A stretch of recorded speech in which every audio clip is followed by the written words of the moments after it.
Muy bien, continuamos con más amigos acá en La Primera y vamos a saludar y vamos a dar la bienvenida. Ya lo tenemos ahí en pantalla, Gonzalo Chávez, analista económico que nos acompaña en esta mañana. Carolina Córdoba y Daniel Ardiles los saludan. ¿Cómo están? Muy buenos días, un placer.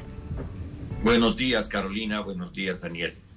Señor Chávez, queremos hablar evidentemente de economía ante los anuncios del presidente, que ya habría definido acciones optimizando los gastos y reactivando la inversión pública para generar empleos. ¿Será suficiente para dinamizar la economía o qué más necesitamos? Bueno, creo que poco a poco son los primeros pasos que se está conociendo del plan de reactivación económica del gobierno. Está el bono del hambre, está el tema de las vacaciones de los funcionarios públicos, está el tema también de la baja del impuesto, el IVA para transacciones comerciales y otras medidas más, y ahora el tema de la inversión pública. Lo que sí también necesitamos conocer, por supuesto, es a qué lugares va a ir la inversión pública, qué sectores van a ser priorizados, cuáles van a ser los programas y proyectos concretos que vamos a establecer para que el multiplicador keynesiano, que se llama, para que cuando coloques inversión pública, esta se convierta pues en mayor gasto, mayor consumo, y por lo tanto eso tenga un efecto demostración y un efecto de derrame sobre los otros sectores. También sería importante ver de qué manera se va a apoyar a las pequeñas y medianas empresas. No nos olvidemos que ahora en enero vamos a tener que volver a pagar créditos ante la banca,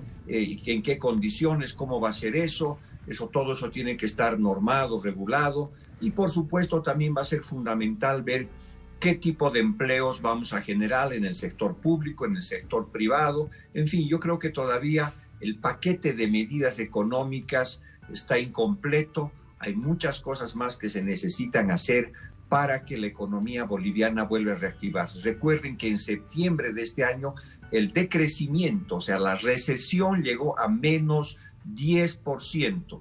Eso es una situación sumamente complicada, porque eso genera desempleo, ¿no es cierto?, elevado también, y por supuesto el deterioro de las variables macroeconómicas y sociales es evidente. Entonces necesitamos que de una vez por todas se coloque todas las medidas económicas sobre la mesa para que éstas comiencen a funcionar y la economía boliviana vuelve a reactivarse.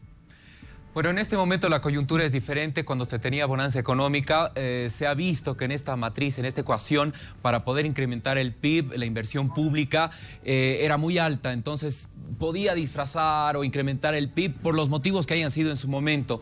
¿Es el camino en este momento el seguir apostando por inversión pública, por hacer fuerte a las instituciones públicas? ¿O cómo se mantendría, cómo se debería llevar este equilibrio de la economía real con el sector privado? Uno, y en medio de una pandemia que seguramente está amenazando, según las proyecciones, tener un febrero pasivo, quizás al cierre de algunos sectores.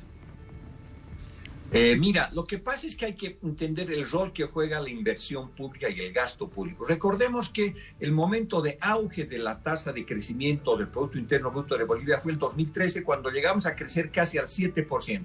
Después la economía se deterioró sistemáticamente, hubo desaceleración de la economía hasta llegar a la recesión actual. Entonces, en este momento, para salir de una recesión, necesitas hacer una acción bastante compleja y difícil. Por una parte, tienes que ser muy riguroso con la inversión pública, tienes que gastar en sectores que generen más empleo, que tenga un efecto multiplicador sobre otros sectores, que tenga una capacidad además de impulsar también al sector privado.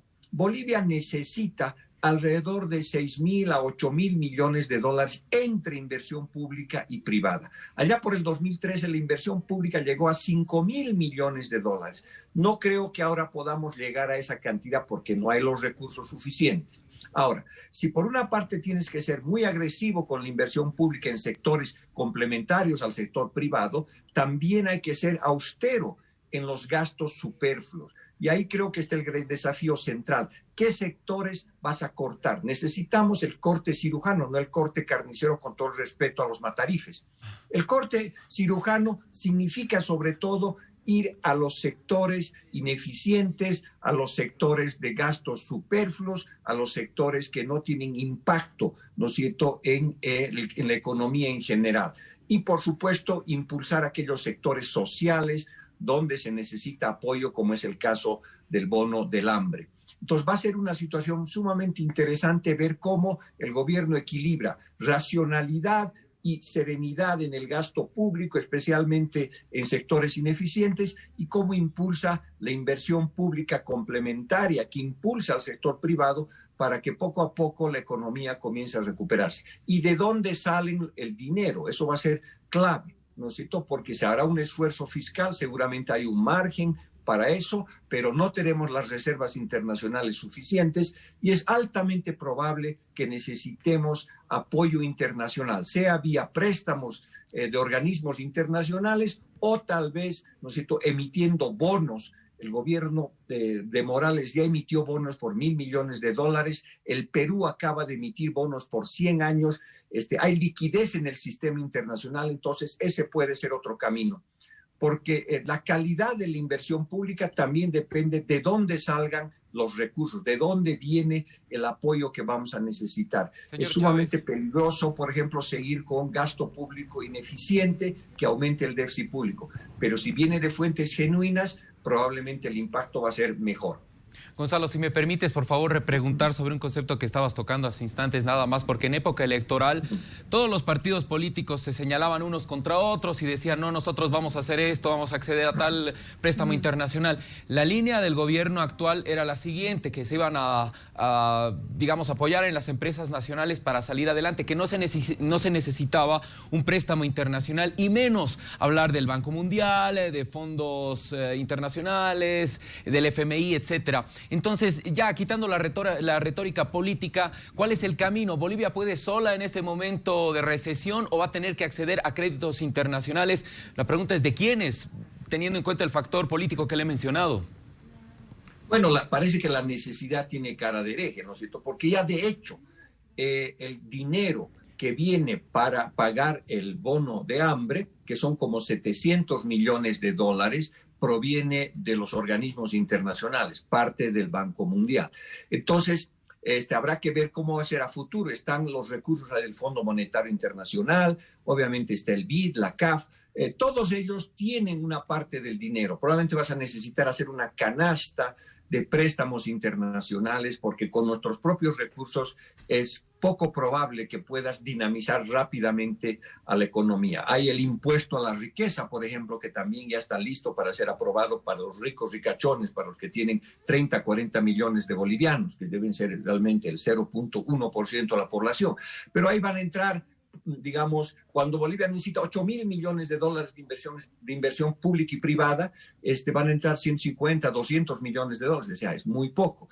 Entonces hay que ver de qué manera conseguimos recursos de afuera, de qué manera racionalizamos internamente, cómo incentivamos la inversión privada para que siga ahorrando e invirtiendo. Entonces es una ecuación sumamente compleja, ¿no es cierto?, que además tiene que señalizar expectativas, tiene que calmar a la gente y decirle que hay horizonte de crecimiento, que hay horizonte de estabilidad y probablemente en gran medida eso significa algún tipo de pacto social y político. En este tipo de crisis, cuando uno ve la experiencia mundial, los países han sido capaces de pactar condiciones mínimas, un pacto por la salud, un pacto por el empleo, para salir adelante. Recuerda la recesión de los años 20 en Estados Unidos, ¿no sé? Tuvo un pacto que llevó a lo que fue el plan Roosevelt, ¿no sé? O recuerda España en los años 80 que salió con el pacto de Moncloa. Entonces, las economías en crisis como estamos viviendo deberían ser capaces de pactar para salir de manera ordenada, porque la economía cada vez es más política y es más psicología. Entonces, si no tenemos un acuerdo básico, las medidas económicas puras y solamente técnicas funcionan de manera parcial o a veces no funcionan. Entonces, por eso es un equilibrio tan complejo entre la política, la economía y la psicología. Señor Chávez, lógicamente la pandemia ha golpeado y todavía continúa golpeando el sistema económico, no solo en Latinoamérica, sino también a nivel mundial. Sin embargo, nosotros al ser un país de tercer mundo, claro, nos cuesta muchísimo más y hay quienes analizaron que quizás en 5 o un poco más de tiempo, 5 años, me refiero un poco más de tiempo, recién nosotros estaríamos como que resurgiendo de todo de este tema económico, ¿no es cierto? En lo que hemos caído prácticamente. Usted, analizando todas estas medidas que ha mencionado ya el presidente Arce, hablemos de tiempos, aunque es difícil, aproximadamente ¿en cuánto tiempo nosotros estaríamos saliendo de esta crisis económica? Bueno, mira, como tú bien has dicho, Carolina, es sumamente difícil, pero el desafío está, digamos, lo ideal sería que la recesión que estamos viviendo sea del tipo B chica, ¿no es cierto?, donde caemos 1 año, 2 años como máximo al fondo del pozo y nos recuperamos rápidamente, pero también puede ser del tipo U, con una panza bien gorda, ¿no es cierto?, caemos al fondo del pozo y nos mantenemos en el valle de la muerte recesiva por 4 o 5 años y recién recuperamos hacia adelante, o del tipo L, caemos al fondo del pozo, ¿no es cierto?, y estamos 10, 12 años, como ocurrió en los años 80. Entonces, no sabemos exactamente en cuánto tiempo va a ser. Las medidas que ha adoptado el gobierno todavía son preliminares. Creo que no nos permiten decir la velocidad de la recuperación económica. Estamos esperando que salga, digamos, la artillería fuerte que tiene que ver con inversión pública, que tiene que ver con apoyo a las pequeñas y medianas empresas, que tiene que ver con reactivación verde, con reactivación tecnológica, que tiene que ver con reactivación que integre lo social y lo económico. Es decir, todavía el paquete grueso que debería señalar expectativas, que debería generar un horizonte de largo plazo, está por verse, porque se han adoptado medidas interesantes, como es el caso del bono del hambre, pero se tiene que trabajar por el lado de oferta, donde, como tú bien decías, la pandemia ha golpeado a miles de empresas que han tenido que cerrar o que están trabajando al 20, 30% de su capacidad y que han tenido que generar mucho desempleo. Hay que reconstruir el tejido productivo y crear otro tejido productivo con mayor emprendimiento, innovación y creatividad. Pero eso depende de cómo el gobierno pavimente la recuperación económica y cuáles son los sectores que priorice, porque no a todos la crisis ha golpeado igual. Imagínate un restaurante o el sector turismo, es muy diferente del sector, digamos, de medicinas, donde probablemente la crisis ha sido menor. Cuando uno ve los datos de la recesión de menos 10%, el sector construcción decreció en menos 35%, el sector minero en menos 36%, el sector logístico y de transporte en menos 20%. El único sector que creció, por ejemplo, en septiembre de este año fue telecomunicaciones y algo del sector público. El resto de los sectores cayeron fuertemente y te he señalado los más duros. Entonces, habrá que ver cuál va a ser también la prioridad, qué sectores ayudamos primero, cómo los ayudamos, y eso requiere pues un plan integral, una señalización global, ¿no es cierto?, que permita que los agentes económicos vuelvan a actuar y que de alguna manera salgamos rápido de la crisis. Y también, por supuesto, el tema de salud, ¿no es cierto?, porque la pandemia hemos visto que en otros países ya se habla inclusive de una tercera ola en Europa. Han pasado por una segunda ola muy dura y aquí podría ser lo mismo si es que no se adoptan medidas serenas, ¿no es cierto?, rápidas, en especial de cómo vamos a ver el tema de la lucha contra el COVID-19. Bueno, señor Chávez, tiene el afán para nada de especular, pero transponiendo la situación en Europa a nuestro país, si hubiese una segunda ola, ¿qué medidas deberían aplicarse tanto en salubridad como en economía? Porque ahorita estamos analizando el impacto de un primer golpe de la pandemia en la economía de nuestro país. Sin embargo, tener cuarentenas rígidas, el cerrar algunos sectores, ¿es una alternativa para nuestro país, poniendo primero la salud de las personas? Bueno, la buena noticia es que la vacuna está ya en las puertas, digamos, de ser lanzada. La primera medida que hay que hacer ya es un plan de cómo vamos a vacunar a la gente en los próximos 2, 3 meses, qué vacunas vamos a utilizar. Las vacunas van a costar también. O sea, por ejemplo, la vacuna más barata, la de Oxford, puede costar en total, llegando a Bolivia, entre 100 y 120 millones de dólares, pero hay otras vacunas como la vacuna Moderna, por ejemplo, que es mucho más cara, podría costar $600 millones por 2 dosis para toda la población boliviana, 11 millones de personas. Entonces, primero habría que hacer eso, ¿no es cierto? Crear las condiciones para el tema de la vacuna. Ahora, si viene una segunda ola, que no es deseable y ojalá que no ocurra, eso va a depender mucho de nosotros, los ciudadanos, que tenemos que seguir con las medidas de seguridad, pero si viniera una segunda ola, pues tenemos que seguir apostando a el tema de una mejor oferta de salud, ¿no es cierto? Y por eso parte de la inversión pública debería ir al sector salud. Y lamentablemente no hay otra solución que cuarentenas. Tal vez ya no entremos en una cuarentena tan rígida como la que vivimos meses atrás, pero vayamos por cuarentenas, por regiones, por sectores. Para eso va a ser clave el tema de los exámenes que hagas, de los test que hagas, ¿no es cierto? Porque esa es la manera de conocer, ya hemos visto, porque uno ve Europa y es un desastre, van por la tercera ola, pero cuando uno ve Asia, ¿no es cierto? China, Japón, y otros países, que la manera en que han salido ha sido combinando cuarentenas parciales, pero hacer tests, hacer más exámenes, controlar muy de cerca los contagios para aislarlos. Entonces, son soluciones que tal vez deberíamos estar viendo más la experiencia relativamente exitosa de Asia que la de Europa, que fue un desastre. En la de Europa no se tomaron las condiciones suficientes y se liberó muy rápidamente la economía y todos los sectores y volvieron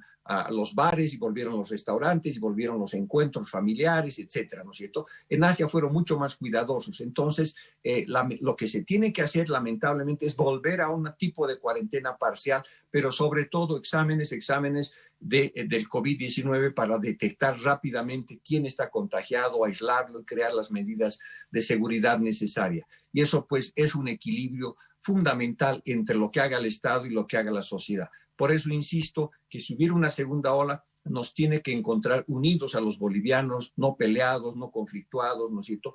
Porque tanto las políticas de salud como las políticas económicas son un tema psicosocial, es decir, requieren de horizontes de estabilidad y certidumbre para que las medidas sanitarias y económicas funcionen. Señor Chávez, por favor, permítame una última consulta. ¿Estas medidas tomadas por el presidente Arce van a afectar de alguna manera al pacto fiscal y a las regiones? Bueno, mira, en realidad el pacto fiscal está todavía en el aire, porque tu pregunta es muy buena, porque en algún momento nosotros vamos a tener que pagar estos gastos. El déficit público ahora se especula, no hay el dato preciso, pero estaría entre 12 y el 15% del Producto Interno Bruto. Eso es elevadísimo. Y probablemente en los próximos meses vas a seguir gastando, invirtiendo para el tema de salud, para la reactivación económica. Entonces, la calidad de ese gasto y de inversión va a ser central. Pero en algún momento los bolivianos tenemos que pactar, ¿no es cierto?, una reforma tributaria. Porque la ley, digamos, el impuesto a la riqueza está bien, es aislado y probablemente va a requerir la contribución de algunos empresarios. Ojalá que eso no ahuyente la inversión, eso habrá que ver en el camino. Pero en algún momento tenemos que volver a sentarnos para ver nuestra estructura tributaria y decir, ok, ¿quiénes han estado pagando impuestos? ¿Quiénes no pagan? Sectores gremiales, comerciales, cocaleros. ¿Cómo hacemos una nueva estructura tributaria en el mediano plazo, ¿no es cierto?, para que estos costos que estamos teniendo ahora en inversión, en gasto para salir de la pandemia, para salir de la recesión, a futuro sean financiados con nuevos impuestos? Y eso habrá que ver en el marco justamente de lo que tú muy bien decías, Carolina, un pacto fiscal, un pacto intertemporal además, no solamente por un año. Ojalá podemos pactar 5 años para poder, ¿no es cierto?, decir, ok, hemos tenido estas necesidades, como toda familia en crisis se une, gasta, porque hay que, primero es la salud, ¿no es cierto?, primero es la economía, y después en algún momento, ok, hemos tenido que hacer este esfuerzo fiscal y ahora tenemos que pagar este esfuerzo fiscal. Y eso de alguna manera implica una reforma tributaria organizada, pactada, donde los impuestos sean pagados por todas y todos, y por supuesto a cambio de eso haya mejores servicios públicos, ¿no? Bueno, momento de trabajar todos los bolivianos para este fin. Gonzalo Chávez, analista económico, muchísimas gracias, Gonzalo, por tu tiempo, por la apertura a responder todas nuestras consultas, y va a ser hasta cualquier oportunidad. Muchísimas gracias, Gonzalo. Gracias a ustedes, tengan buenos días. Buen día, un placer.